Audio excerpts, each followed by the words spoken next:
जैसे आज हम सुबह बैठे बैठे लिख रहे थे, थोड़ा जल्दी उठ गए थे तो लिख रहे थे। हमने सुबह लिखा कि हमारे धाम में बहुत बदलाव की आवश्यकता है।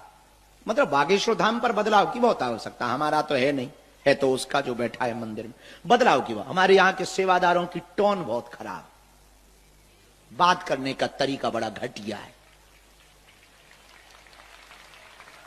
ऐसे बात करते हैं जैसे वो एहसान जता रहे, ऐसे लोगों को धक्का देते हैं जैसे ये आर्मी वाले।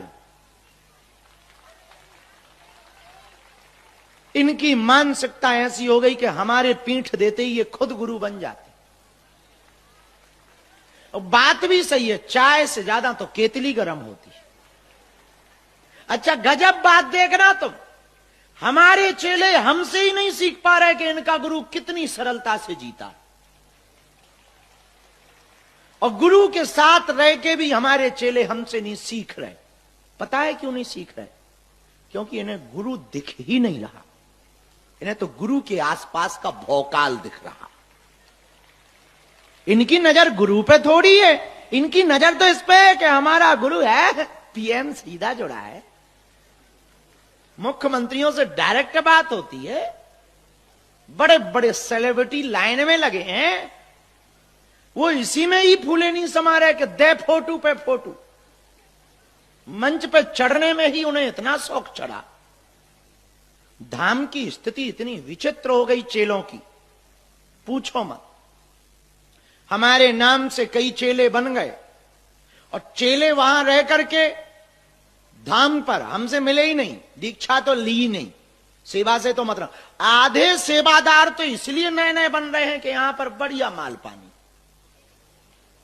और कुछ लौंढे लौंढियाबाजी के चक्कर में चेले बन रहे।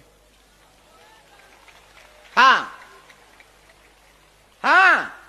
यहां रहेंगे तो आप स्वाभाविक है कि बच्चे बच्चियां आते हैं, और सब बालाजी के कारण खिंचे चले आते हैं। अब उनको मिलना तो हमसे है, तो वो तरीका अपनाते हैं। और कुछ बच्चियां भी और कुछ माताएं भी बड़ी विचित्र होती हैं कि उनसे हमसे मिलने के लिए वो उनके पास जाते। सब नहीं, पर कुछ बहुरूपिया भी रहते। खैर ये मत समझना कि हमें पता नहीं है, अपन तुम्हारा पर्चा खोलते तो अपने चेलों का भी खोल के रखते। हाँ, कब क्या कहना चाहिए ये हमें पता है कि कौन से चेला को कब तीर मारना है, क्योंकि यदि एकदम से तीर मार देंगे फिर सेवा कौन करे?